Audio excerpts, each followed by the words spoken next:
मेरे को आज भी याद है मेरा मिड लाइफ क्राइसिस, जो कि मेरे को टीनेज ईयर्स में आया था।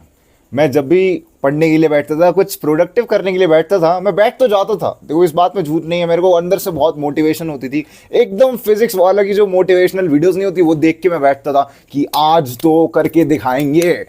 और जैसे ही मैं बैठता था वैसे ही मैं फ़ोन चलाने लग जाता था। वही एनिमे के टैब खुलते थे, फिर वहीं पर जाकर धर धर धर धर धर धर धर, और मैं सारी स्ट्रीक को तोड़ देता था। इस क्राइसिस में, ये जो लूप सा है, इसमें प्रॉब्ली तुम भी फंस चुके हो एंड तुम्हें इससे निकला नहीं जा रहा है। ये तुम्हारे सिर पे ऐसे एकदम अंदर तक आ गया है and you are unable to get out of it. Well, आज मैं असैसिन्स क्रीड तुम्हें बताऊंगा कि तुम कैसे इससे बाहर निकल सकते हो और अपनी लाइफ को जेन्युइनली फिक्स कर सकते हो। मैंने पर्सनली बहुत ज़्यादा ट्रबल्स फेस करे, तो मेरी जाकर पुरानी वीडियोस देखना मेन चैनल पर, उसमें मैं कैसा भद्दा सा दिख रहा था। एंड उस समय भी मैं वीडियोस इसलिए बना रहा था, बस बनाने के लिए बना रहा था।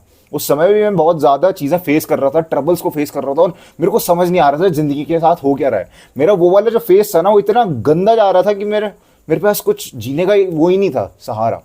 But I change myself and आज आई एम ग्रेटफुल कि मेरे पास चीज़ें हैं एंड आज मैं तुम लोगों को गाइड भी कर पा रहा हूँ। तो सबसे पहला जो तुम्हारा मिड लाइफ क्राइसिस का रीज़न है ना, कि मतलब हो क्या रहा है, तो तुम अपने आप को सेल्फ सैबोटैज कर रहे हो। सेल्फ सैबोटैजिंग का मतलब है तुम्हारे सामने जो भी गोल है ना, तुम उस गोल को ये नहीं देखते हो, ऐसे नहीं देखते हो कि भाई तुम कर लोगे इसे। जब भी तुम्हें गोल दिखता है तुम एकदम नाइलिस्टिक हो जाते हो। तुम सोचते हो भाई मेरे बस की कुछ नहीं है। तुम खुद से ही खुद को एनालाइज कर लेते हो। ये सेल्फ इवेल्युएशन बहुत ही रॉन्ग है। जब मेरे को पैनिक अटैक्स वगैरह आया करते थे, जब मेरा हार्ट रेट बहुत तेज़ हो जाया करता था, और जब मैं डॉक्टर के पास जाता था ना, डॉक्टर मेरे को ये बोलता था कि भाई ये गूगल पे जाकर डॉक्टर मत बनो, डॉक्टर हम लोग हैं, हम तुम्हें बताएंगे। मेरे साथ पता क्या होता था, मेरे को हार्ट रेट तेज़ हुआ, मैं गूगल पे सर्च मारता था heart getting faster, heartbeat getting faster, ये सब, और वहाँ पे गूगल पे तो पहले ही रिजल्ट आ जाता था हार्ट अटैक आ जाएगा तुम्हें, और मेरी और फट जाती थी उस कारण, जिसके कारण मेरा हार्ट रेट और तेज़ होता था। तो मेरे को डॉक्टर ने यही चीज़ बोली कि भाई सेल्फ डायग्नोसिस मत करो, खुद से गूगल को बाप मत बनाओ, खुद से जाकर ये मत सोचो कि तुम नहीं, तुम्हारे लिए ये चीज़ बनी है। तुम ये सब डायग्नोसिस करना बंद करो। जो तुम बोलते हो ना कि भाई यूपीएससी मेरे लिए नहीं बना, भाई नीट मेरे लिए नहीं बना, भाई जेई मेरे लिए नहीं बना, भाई सीए मेरे लिए नहीं बना, अगर तुम ये सब बोलने लग जाओगे तो सबकॉन्शियसली पता है क्या होगा, तुम्हें वो चीज़ ब्रह्मांड दे देगा। अगर तुम कहोगे कि तुम सक्सेसफुल नहीं बन सकते तो तुम नहीं बनोगे successful. Trust me on this bro. इतनी सारी बुक्स लिखी गई हैं, ये बुक इस पे लिखी गई है, ये बुक इस पे लिखी गई है, ये बुक इस पे लिखी गई है, ये सब बुक्स इसी बारे में बात कर रही हैं। ऑथर्स पागल नहीं है, लाखों करोड़ों लोगं ने ये बुक्स इसलिए नहीं खरीदी। ऑथर्स ने सोच समझकर चीज़ें लिखी हैं एंड वो यही है कि तुम अपने आप को सेल्फ सैबोटाज मत करो, यानी नाइलिज्म की ओर मत बढ़ो। तुम फ्रेडरिक नीशा नहीं हो भाई, तुम कोई फिलोसोफर नहीं हो। फिलोसफी एक लग्जरी है, ये हमारे और तुम्हारे जैसे लोगों के लिए बनी ही नहीं है। जो सबसे इंपॉर्टेंट चीज़ हमें समझनी पड़ेगी वो ये है कि हमें बस काम करना है। नाइलिज्म की तरफ फोकस मत करो, ये मत सोचो कि तुम कर पाओगे या नहीं कर पाओगे। इसी से हम दूसरे पॉइंट पर आते हैं, फ्यूचर की वरीज को करना बंद करो। तुमने देखा होगा, या तो तुम अपने आप को जब भी तुम पढ़ाई करने बैठते हो या फिर कुछ काम करने बैठते हो, अपने आप को दो चीज़ें करते हुए पाते हो। ओवर थिंकिंग करते हो तुम, वो बात सच है, लेकिन ओवर थिंकिंग में तुम ये ओवर थिंक करते हो कि तुम फ्यूचर में क्या करोगे, या फिर तुम ये ओवर थिंक करते हो कि मेरे साथ पास्ट में हुआ क्या था। अगर तुम्हारे साथ पास्ट में ऐसा हुआ है ना कि तुम्हारा एक टॉपर बच्चे नहीं थे, 60s-70s के बच्चे थे मेरी तरह, 70s-80s तक के, और तुम बहुत ज़्यादा तुमने एफर्ट मारा, ट्राई मारा, लेकिन तुम्हें उस हिसाब से नहीं मिल पाया। तुम 95 तक तो नहीं आ पाए, 90 पर आ पाए, जो भी है।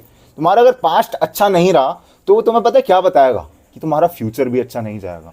तुम अगर पास्ट को लेकर ड्वेल करते रहते हो ना, नॉस्टैल्जिया में पड़े रहते हो कि क्या दिन थे वो, ग्लोरी डेज के बारे में, अगर तुम वो 9th और 10th के ग्लोरी डेज के बारे में सोचते रहोगे तो भाई तुम सोचते रह जाओगे और तुम 11वीं 12वीं बर्बाद कर लोगे और तुम आगे वाले ईयर्स भी बर्बाद कर लोगे। क्योंकि जो तुम्हारा प्रेजेंट है वो प्रेजेंट सिर्फ प्रेजेंट पर टिका हुआ है। अगर तुम प्रेजेंट में पास्ट घुसेड़ने की कोशिश करोगे ना, उसके चक्कर में प्रेजेंट तो लुढ़केगा ही, और क्योंकि प्रेजेंट लुढ़क रहा है उसके चक्कर में होगा क्या, तुम्हारे फ्यूचर की माँ बहन एक हो जाएगी। तो अगर तुम चाहते हो कि तुम्हारे खानदान माँ बहन एक साथ ना हो, तो इसलिए फ्यूचर और पास्ट के बारे में भूल जाओ।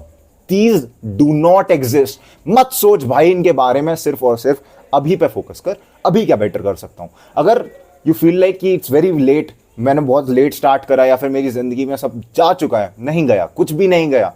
अगर तुम्हारी ज़िंदगी में सब जा चुका है तो बढ़िया है ना, स्टार्ट कर दे। अगर तू स्टार्ट करेगा, इन केस फेलियर आता है तो तेरे पास खोने को तो कुछ नहीं होगा ना। You have nothing to lose bro, this is the best opportunity. वही चीज़ आ गई कि do you see the glass half filled और हाफ फुल। अपना परसेप्शन बदलो। जब तुम अपना परसेप्शन बदलोगे तुम्हें प्रॉब्लम वैसी नहीं दिखेगी जो पहले लग रही थी। अब अगले पॉइंट पर आते हैं, मैंने लिख रखा है यहाँ पर, over estimating others and under estimating your self. देखो, सबसे बड़ी जो चीज़ होती है जो मिजरी लाती है, मिजरी मतलब दुख, दर्द, पीड़ा, वो सिर्फ और सिर्फ कंपैरिजन है। हम लोग क्या करते हैं, अपने दोस्तों को देखते हैं, भाई इसने तो मेरे से अच्छा कर लिया, एंड फिर ये अपने मन में एक माइंडसेट बना लेते हैं कि हमसे बेटर ही है। जब हम अपने मन में माइंडसेट पेडेस्टल सेट कर देते हैं ना कि ये चीज़ हमसे बढ़िया है और हम बेकार हैं, तो पता है क्या होता है, हमारा ब्रेन सबकॉन्शियसली इसको तो ऊपर उठाता है और इसको नीचे करता है। ज़्यादातर ये पता है किसके साथ होता है, एग्जाम्स के साथ होता है। तुम कहते हो भाई साइंस का एग्ज़ाम बड़ा डिफिकल्ट है, तुम कहते हो साइंस का एग्ज़ाम बहुत डिफिकल्ट है। अब तुमने कह दिया साइंस का एग्ज़ाम तो बहुत डिफिकल्ट है, तुम आसपास के बच्चों को देखते हो, यार उनसे तो हो जाएगा, मेरे पिछली बार भी नंबर ज़्यादा नहीं आए थे तो मेरा भी बेकार होगा। और तुम अपने साथ क्या करते हो, साइंस का एग्ज़ाम बहुत डिफिकल्ट है लेकिन तुम बेकार हो पढ़ाई में, तुमसे साइंस नहीं होती, तुम अपने आप को नीचे आंकते हो।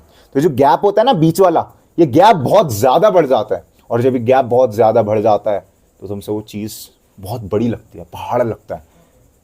तुम सोचते हो कि वो चीज़ मेरे लिए पॉसिबल नहीं है, लेकिन असलियत बताऊँ मैं क्या है, तुम्हारा लेवल और तुम्हारे पेपर का लेवल, दोनों का लेवल सेम है।